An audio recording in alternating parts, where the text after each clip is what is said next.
आपको मजा भी आएगा, इंशाल्लाह आपका वजूद बनेगा, हर एतबार से आपका वजूद बनेगा, पॉलिटिकली आपका वजूद बनेगा। अब पॉलिटिकली हमारा कोई वजूद नहीं है, कहीं भी हम चाहते हैं के मसले की, लड़की छोड़ने के मसले की, ये सबसे ज्यादा बुराई है। आज मैं छोड़ रहा हूँ, दूसरा लड़की देने के लिए तैयार है। अगर हमारा समाज इससे रुक जाए तो बहुत बड़ा फायदा होगा। इंशाअल्लाह इसके लिए सब कोशिश करें और ज्यादा ज्यादा ताउन करें। मैं सराफत साहब और इस कमेटी का बहुत बहुत शुक्रगुजार हूँ कि इन्होंने बहुत अच्छा कदम उठाया और आगे भी कदम उठाएंगे। जो इन्होंने बात रखी कि मुस्लिम त्यागी जो है गांव में, हर गांव की जनसंख्या जानने के लिए हम उनकी संख्या जाने, इसके लिए मेरा आपसे सुझाव है सराफत साहब कि जो भी टाइम चुनाव का है, हमारे हर गांव में 4-4, 5-5, 10-10 प्रधान लोग खड़े हैं। उन सबको पता है कि हमारे परिवार के, खानदान के कितने लोग हैं, कितनी हमारे गांव में जनसंख्या है, कितनी वोट है, कितने बच्चे हैं, कितने पढ़े लिखे हैं। आप उन्हीं गांव के जिम्मेदारों से मांग लें, इंशाअल्लाह आपको ये काम जो आपका 1 हफ्ते में होना होगा वो 3 दिन के अंदर हो जाएगा। मेरी आपसे गुजारिश है कि आप इस काम को आगे बढ़ाएं, हमारा पूर्ण सहयोग आपके साथ है। और जैसा मासी जी ने कहा था कि हमने चरथा कुपेसरे में नींव रखी है, नींव रखी थी। हमारे पर हमारे जो जमीन थी, वक्त की जमीन थी, हमें नजर मोहम्मद जैदी साहब ने दिवाई थी और वक्त बोर्ड से अमीर आलम खान साहब जिस टाइम अध्यक्ष थे उन्होंने अनुमति दी। लेकिन आज के हिसाब से वो जमीन कुछ दिनों के बाद हमारी जो है खतरा खतरे में नहीं चढ़ पाई। इसकी वजह से हमारे हाई स्कूल की मान्यता नहीं हो पाई। 8वीं तक हमने मान्यता ली थी, फिर भी हमारा प्रयास रहा। हमने अपने स्कूल को उर्दू से हाई स्कूल कराया। इंटर कराने के लिए हमारे जब मान्यता थी तो हमारे आजम खां को जेल भेज दिया गया, इसलिए हमारे इंटर की मान्यता नहीं। आज हमारे स्कूल में अल्हम्दुलिल्लाह बंद नहीं है, कम से कम 7 टीचर पढ़ा रहे हैं और हमारे बच्चे हाई स्कूल इंटर की उर्दू से बोर्ड की परीक्षा दे रहे हैं और इंटर और डिग्री कॉलेज में जा रहे हैं। इसलिए आप सबसे गुजारिश है करने वालों से और सब लोगों से कि उसमें ताउन करें और उसको चलाने के लिए आगे आए। हम उन सब लोगों को आगे बढ़ाएंगे जो उसमें आगे आकर काम करेगा। इसी के लिए वो तो जीने के लिए काम है। अब आप समझिए कि आप कौन सी लाइन में खड़े, आप समझिए कि आप कौन सी लाइन में खड़े। और इंसान भी वही है जो दूसरों के लिए मरता है, वरना तो जानवर है जो अपना अपना चलता है। बाकी बुरा मत मानना। अगर हम दूसरों के लिए कुछ काम करेंगे, अभी हमारे यहाँ एक पत्रकार है जाकिर त्यागी, बहुत अच्छा काम किया। उन्होंने कई बार जेल गए। जेल जाना कोई ये अच्छा काम नहीं है, मुझे नहीं कह रहा, लेकिन वे समाज के लिए जेल गए, ये अच्छा ही बता रहा हूं। वे हर जगह डटे और डटना चाहिए और हम भी डटेंगे। आप पीछे हट जाना, मैं नहीं हटूंगा। मेरी गर्दन कट जाए सामने कह दूंगा, जो कुछ कहने वाली बात होगी डट जाऊंगा, जेल में जाऊंगा, आपको वहां से आने दूंगा। जेल जाने के लिए मैं तैयार हूंगा। आप सोच रहे हैं कि इनकी बात कह दी, भाई मोदी की बात कह दी, योगी की बात कह दी, कहूंगा जो कहने की बात होगी कहूंगा। जेल जाऊंगा तो मैं जाऊंगा, आपको नहीं जाना। वो जाके जाके बहुत अच्छा लगता है और वो पत्रकार है। दूसरी बात, अभी ईद का मौसम चल रहा है, कई जगह बाइट हो जाती है, बाइट ले लेते हैं आप लोगों से जो अनपढ़ आदमी है, उनसे बाइट ले लेते हैं, कहने कि ये बकरीद क्यों मनाई जा रही है। अब उन्हें ना जानकारी है और ना ही बता पाते, चुप हो जाते हैं। ज्यादा मसला को हमारे मौलाना सदाकत बता सकते हैं या कलीम साहब जो पढ़े लिखे हैं, भाई कितनी नेकी मिलनी चाहिए और कितनी जो है इसमें दुआ मिलती है, कितना अच्छा काम है, मेरे से बेहतर ये जानते यही बता सकते हैं।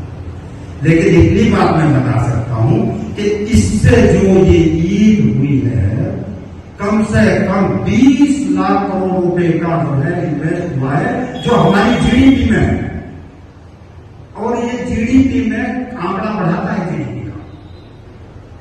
इसमें जो है सरकारी आंकड़े बता रहा हूं आपको मैं, हम केवल 8% आदमी हैं जो पशु पालते हैं। सरकारी आंकड़ा है। 92% जो है हिंदू आदमी ही पशु पालते हैं, उन्हीं के बकरे खरीदे हैं, उन्हीं से हमने भैंस ली, उन्हीं से वो कटिया बकरा लिया। तो ये पैसा जो वहां फट गया। इसका जो है कम से कम जो है ज्यादा से 8% का हमें ज्यादा से ज्यादा 4 लाख करोड़ रुपया मिला होगा मुसलमान।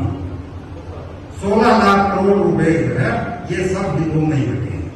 हम कहते क्यों नहीं?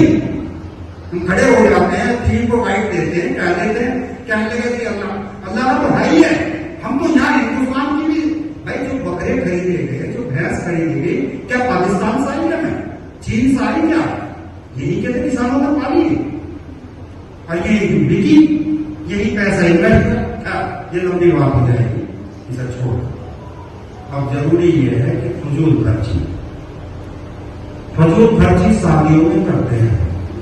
एक फजूल खर्ची तो ये होती है कि इन्होंने दिया जिसे दहेज कहते हैं और मैंने दे दिया, इनकी जेब से निकला, मेरी जेब में आ गया, ये फजूल खर्ची में नहीं माना। इकोनॉमिक मानती नहीं सब फिजूल खर्ची। ये फिजूल खर्च नहीं हुआ, ये तो उनकी जेब से निकला, मेरी जेब में आ गया, मैंने जो इन्वेस्ट कर दिया नहीं। ये फिजूल खर्ची। फिजूल खर्ची है जो हम बंदियों के घर करते हैं, जैसे दहेज के कपड़े, आगे वालियों के कपड़े सब जानते हैं, ऐसी बात नहीं है, इधर ना जानते। ये आगे वालियों के कपड़े 51 जोड़े, 151 जोड़े, 155 जोड़े, और वे कैसे होते हैं दुकानदार में वो खुद बता देता है। कहने लगे आगे वाले जोड़ा निकालूंगा, जब वो निकालता है 150 वाला 200 वाला जोड़ा और निकाल कर कहता है कितने कर दूं? कहने लगे 151 कर दो, आप जोड़े 200 जाने। और वे जोड़े यूं ही बिगड़ते फिरते और बिगड़ते फिरते एक मौसम ऐसी आ जाती है कि वे मस्जिद में दे दी जाऊं, फिर वहां नीलाम होते हैं, फिर नीलाम होने में फिर जो है फिर किसी गरीब के घर चले जाते हैं। बहरहाल उनकी क्रीज टूट जाती है, निकल जाते हैं, दिन में खा लेती है, बैग में रखे तो निकल जाते हैं, लेकिन उनका इस्तेमाल नहीं।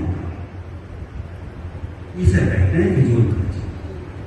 फिजूल खर्ची कहते हैं कि जो हमने दहेज दिया उसमें जो सामान दिया, 5 बर्तनों के सेट में हम खाना खा सकते हैं, 5 बर्तनों के सेट में। तो ये जो संदूक भर के जो बर्तन दिए जा रहे हैं, किस लिए दिए जा रहे हैं? बनियों का बर्तन के लिए। क्यों दे रहे हैं? क्या जरूरत है इनकी? आपस में रखो और नकद दे दो। अगर देना चाहते हो अपनी बेटी को, नकद दे दो, उस लड़की के नाम कर दो, लड़के के नाम कर दो। गाड़ी ना दो, अगर गाड़ी उसके घर है तो गाड़ी ना दो, आप जो नकद दे दो जो देना चाहते हो, ताकि वो अपनी कहीं जो है भविष्य में लगा सके उस पैसे। और ये जो ये बर्तन हमने खरीद कर वहां रख दिए संदूक में, इसे कहते हैं फिजूल खर्ची। बाकी जो है आप समझदार हैं और चैनल में साथ बैठे हैं। बाकी और कोई भाई अगर कुछ कहना चाहता है बताइए। ये जनगणना करा के फिर हम इसमें ये भी करेंगे कि जिस गांव की जनसंख्या ज्यादा है, जनसंख्या मतलब हमारी ग्राम, उसके हिसाब से प्रतिनिधित्व करेंगे। अगर किसी गांव में मान लें निर्धने में 200 आदमी है तो वहां 1 आदमी, अगर कुटेसरे में 1500 है तो वहां 5 आदमी। इसका ये लगा करके हम इस मीटिंग को बड़ी करेंगे, इस पंचायत में बड़ी करनी चाह रहे हैं। लेकिन जो है प्रतिनिधित्व उस हिसाब से देंगे जिस हिसाब से जनसंख्या आए। ये नहीं है एक ही आदमी गंदौर का होगा और एक ही आदमी कुटेसरे का। छोटा गांव है, बुरा मत मानना प्रधान जी, हाँ है, लेकिन छोटा है तो छोटा है ना। इसलिए कह रहा हूं कि भाई छोटा गांव है कम आदमी, बड़ा गांव है तो ज्यादा है। और इसके बाद जो है फिजूल खर्ची हो गया, शिक्षा के ऊपर। जी, आपका नाम? शराफत अली त्यागी। त्यागी जी, आज किस तरह का कार्यक्रम किया गया है, कितने लोग यहाँ पर उपस्थित हैं और किस तरह का दिशा निर्देश समाज के लोगों को दिया जा रहा है?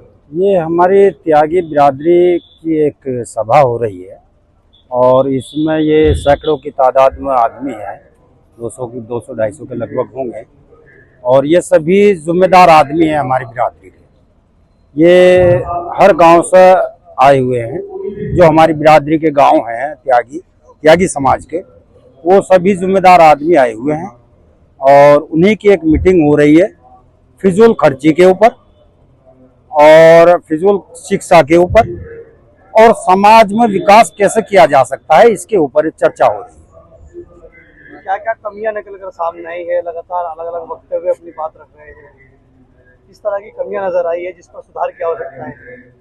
देखो, अभी तो मीटिंग चल रही है, ये दूसरी तीसरी मीटिंग है, अभी रजिस्ट्रेशन हुआ है, कई महीने हो गए वैसे रजिस्ट्रेशन को, लेकिन जो है इसमें हम देख रहे हैं कि कमियां तो हमारे समाज में बहुत आ रही हैं, जबकि हमारा एक समाज ऐसा समाज है जो कृषि प्रधान काम कार्य करने वाला है, जो जमीन जायदाद है, खेती करने वाला सामाजिक है। ये सब त्यागी जो है, हम खेती करने वाले आदमी हैं। नई पीढ़ी की शिक्षा की बात की गई है मुख्य रूप से, उसको लेकर किस तरह की तैयारी आपके द्वारा की जाएगी? देखो, हम अभी जो है आबाद भाई जो हमारे महासचिव हैं, इन्होंने भी बताया है और अभी चल रहा है, लास्ट हो जाएगा तो तब भी बताएंगे। हम जो है एक स्कूल डिग्री कॉलेज खोलना चाह रहे हैं और जल्दी में ही उसकी नींव रखी जाएगी और हम अपने समाज की एक जनगणना भी करना चाह रहे हैं, जिससे जो है ये पता चल जाए कि हमारे समाज के कितने आदमी हैं और कितने पढ़े लिखे हैं और कितने अनपढ़ हैं।